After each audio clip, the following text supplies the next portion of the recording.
नमस्कार बच्चों, मैं Harindra Kumar, first year commerce. Chapter number 2 का फर्स्ट और सेकंड दो पार्ट कंप्लीट करा दिए थे, जिसमें हमने लेखाशास्त्र के सिद्धांत, अवधारणाएं और मान्यता और परंपराओं के बारे में डिस्कस किया था। ठीक है, उसमें लेखाशास्त्र के सिद्धांतों के प्रकार, लेखाशास्त्र के सिद्धांतों का महत्व, लेखाशास्त्र के सिद्धांतों की सीमाएँ फर्स्ट भाग में, और जो सेकंड भाग था उसमें लेखाशास्त्र की अवधारणाओं के बारे में हमने पढ़ा था। ठीक है बच्चों, आज इसमें जो 11 अवधारणाएं कंप्लीट करा दी थी, इसमें नंबर 3 भाग में, तीसरे भाग में जो नंबर 11 था आगम सिद्धांत की कुछ अपवाद है, आज उन पर हम डिस्कस करते हैं। ठीक, तो इसमें अपवाद नंबर 1 है अनिश्चितता। अनिश्चितता की दशा में माल ग्राहकों को भेज देने के पश्चात भी आगम को उपार्जित नहीं माना जाता। ठीक है, उदाहरण के लिए यदि माल क्रय पद्धति या किस्त पद्धति पर बेचा गया है तो आगम का उपार्जन उस समय तक स्थगित कर देना चाहिए जब रोकड़ प्राप्त होती है। यदि क्रेता कुछ किस्तों का भुगतान देने के पश्चात दिवालिया हो जाता है तो प्राप्त रोकड़ को आगम का उपार्जन समझना चाहिए। ठीक है, तो आगम का उपार्जन समझना चाहिए। फिर इसके बाद है इसमें नंबर 2 पॉइंट है, नंबर 2 पॉइंट दीर्घकालीन अनुबंध। इस दशा में अनुबंध का जितना हिस्सा पूरा हो जाता है उससे उसी हिस्से के आधार पर अनुपातिक आगम को उपार्जित माना जाता है। शेष आगम को अनुबंध की समाप्ति तक स्थगित रखा जाता है। ऐसी दशा में व्यवसाय का लाभ हानि खाता और आर्थिक चिट्ठा सही स्थिति नहीं दर्शाता। फिर नंबर 3 पॉइंट इसमें तैयार बाजार। बहुमूल्य वस्तु की दशा में इसका तैयार बाजार होता है। आगम को उपार्जन उसी दिन मान लिया जाता है जिस दिन वस्तु का उत्पादन होता है। उदाहरण के लिए सोना ऐसे बाजारों का उदाहरण है। सोना तैयार बाजार का एक उदाहरण है।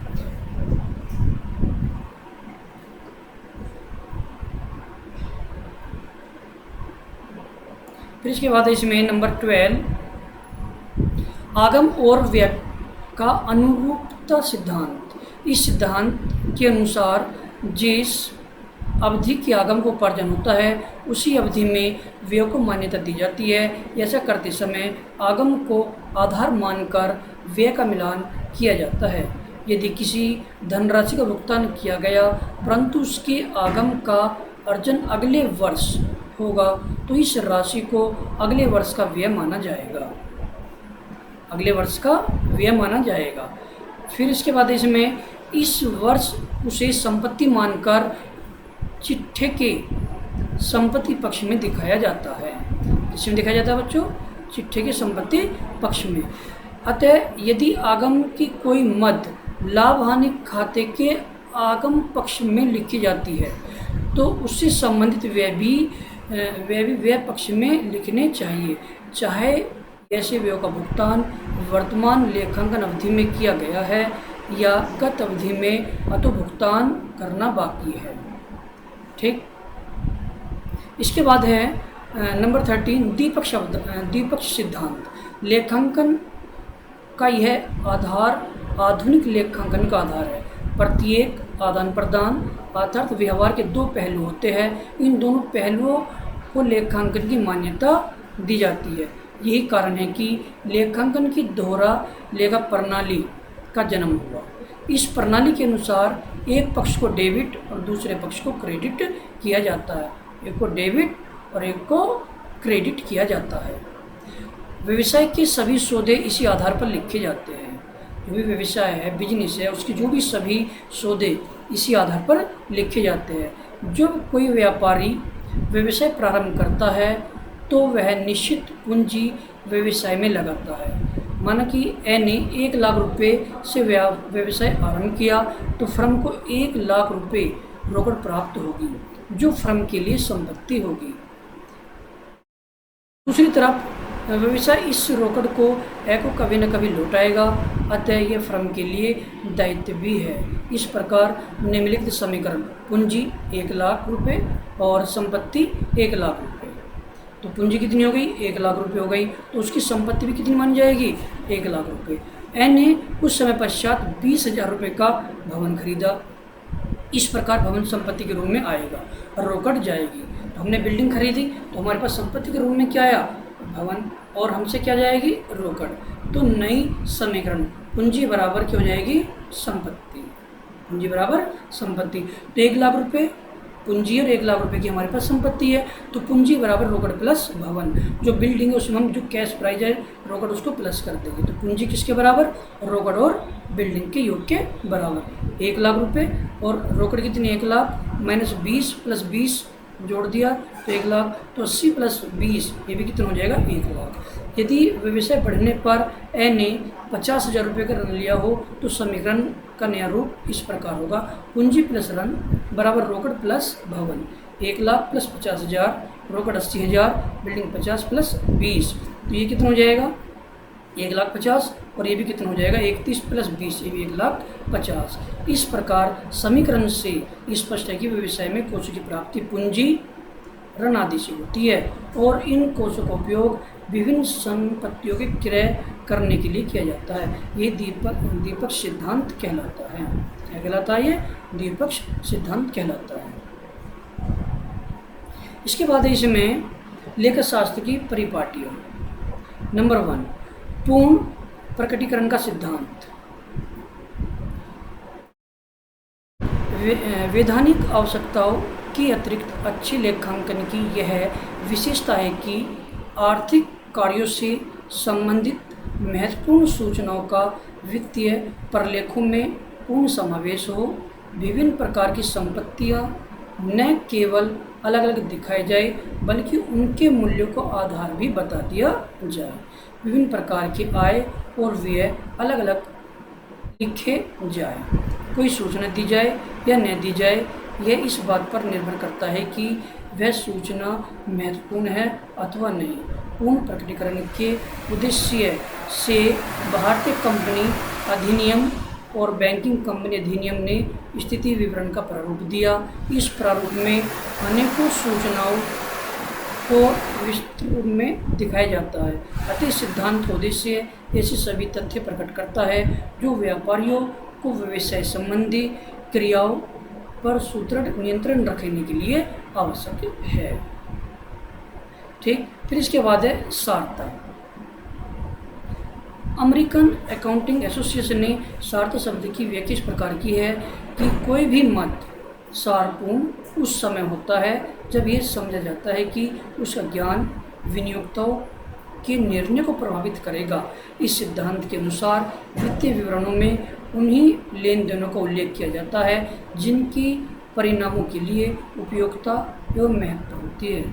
ऐसे सारहीन तथ्यों की उपेक्षा की जाती है जिनका वित्तीय निष्कर्षों पर कोई प्रभाव नहीं पड़ता। उदाहरण के लिए छोटे मूल्य की वस्तु जिसका उपयोग भले ही संपत्ति के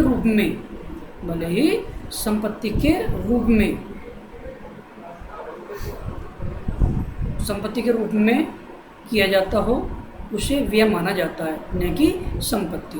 उदाहरण के लिए जैसे पेंसिल भी अन्य संपत्तियों की भांति व्यवसाय की संपत्ति है। उस पर भी अन्य संपत्ति की भांति हरास लगाया जाता है। हरास लगाने के पश्चात उसके शेष मूल्य को संपत्ति के रूप में दिखाया जा सकता है। लेकिन पेंसिल का मूल्य इतना कम होता है कि उसका वित्तीय प्रमाणों पर कोई प्रभाव नहीं पड़ता, इसलिए संपत्ति के रूप में इसे नहीं दिखाया जाता। अतः सारीन तथ्यों एक घटनाओं को छोड़ दिया जाता है। इस प्रकार ये सिद्धांत लेखांकन के आधारभूत सिद्धांतों का भाग है।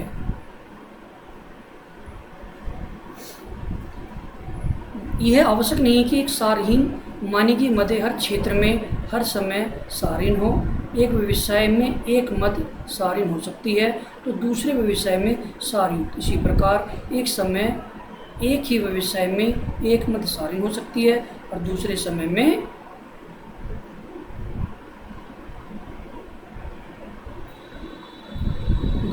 में सारयुक्त। ये सारहीन है या नहीं, इसके लिए कोई निश्चित नियम नहीं है। यह तो व्यवसाय परिप्रेक्ष्य में लेखाकार द्वारा लिया गया निर्णय है। फिर इसके बाद नंबर 3 समरूपता। इसका अर्थ है कि व्यवसाय में वर्ष प्रतिवर्ष एक समान लेखांकन पद्धतियों एवं कार्य विधियों को अपनाना चाहिए, अर्थात इसमें बार बार परिवर्तन नहीं करना चाहिए। तो बार बार इसमें परिवर्तन नहीं होना चाहिए। यदि इनमें परिवर्तन किया जाएगा तो विभिन्न वर्षों के वित्तीय प्रलेखों में तुलनात्मक अध्ययन संभव नहीं होगा। जैसे उदाहरण के लिए यह ठीक नहीं होगा कि अंतिम रहतिया क्लोजिंग स्टॉक का मूल्यांकन एक वर्ष में एक विधि से और दूसरे वर्ष में दूसरी विधि से हो। इसी प्रकार यदि किसी लेखे के लिए एक से अधिक विकल्प उपलब्ध है, वही विकल्प अपनाना चाहिए जिसे पूर्व वर्षों में अपनाया जा रहा है। तो वही नियम अपनाना चाहिए जो हमने पिछले वर्ष अपनाए थे। लेखांकन में इस संशोधित सिद्धांत का पालन करने का अर्थ यह नहीं है कि हम किसी भी परिस्थिति में लेखांकन की उन्नत तकनीकों को न अपना सकें। यदि उन्नत तकनीकी व्यवसाय के लाभ तथा उसकी वित्तीय स्थिति को पहले से अधिक अच्छी प्रकार से दिखा सकती है तो इस विधि को अपना लेना चाहिए। ऐसा करते समय वित्तीय प्रलेख में परिवर्तन को उल्लेख कर देना चाहिए। नंबर 4 है सत्कर्ता। इस सिद्धांत काश्य संभावित लाभों को पुस्तकों में नहीं दिखाना चाहिए, लेकिन संभावित हानि के लिए प्रावधान कर लेना चाहिए। इस प्रकार आर्थिक विवरण तैयार करते समय बड़ा अनुदार दृष्टिकोण अपनाया जाता है। व्यवसाय की जो स्थिति उससे अच्छा दिखाना बिल्कुल उचित नहीं है और यह भी उचित नहीं है कि बिगाड़ कर दिखाया जाए। इस प्रकार न तो झूठा दिखावा हो न ही संचिति। इस सिद्धांत का उद्देश्य पूर्ण सुरक्षा के साथ व्यवसाय का संचालन करना होता है। इसके लिए व्यवसाय में जोखिमों के प्रति सावधानी तथा सतर्कता बरती जाती है जिसे व्यवसाय के कभी बुरे दिन न आए। उदाहरण के लिए वित्तीय अवधि के अंत में बचे हुए माल का बाजार मूल्य कम होने पर मूल्यांकन बाजार मूल्य पर ही किया जाता है। यदि बाजार मूल्य लागत मूल्य से अधिक है तो लागत मूल्य पर किया जाता है। अब इसके बाद इसमें इस चैप्टर के अगले प्रश्न है जो सभी बच्चों को अपने फिर रजिस्टर में करने हैं। क्वेश्चन नंबर 1,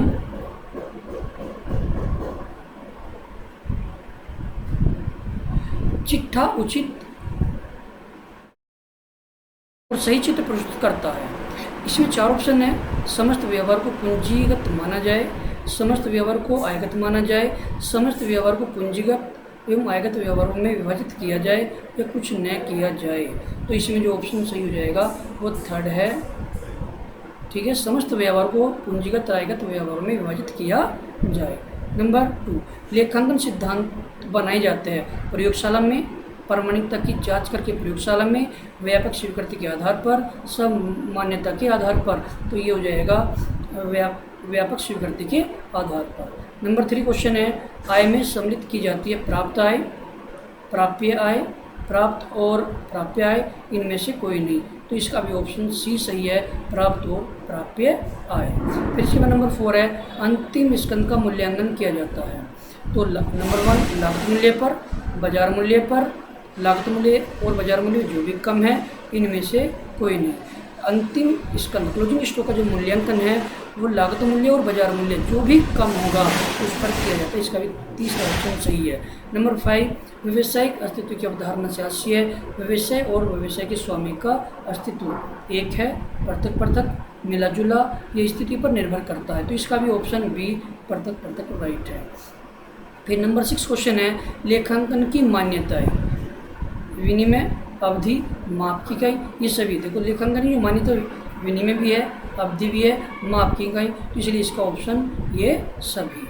व्यवसाय का स्वामी व्यवसाय का लेनदार माना जाता है। नंबर 1 लागत अवधारणा के अनुसार, पृथक अस्तित्व की अवधारणा के अनुसार, द्वितीय अवधारणा के अनुसार, मुद्रा मापन की अवधारणा के अनुसार। तो इसलिए क्वेश्चन नंबर 7 इसका भी क्वेश्चन नंबर बी पृथक अस्तित्व अवधारणा के अनुसार। ये चैप्टर बच्चों का कंप्लीट हो गया। इसे अच्छी तरह से अब ये बहुत जो क्वेश्चन इन्हें अपने में कंप्लीट कर लेना। धन्यवाद, थैंक यू।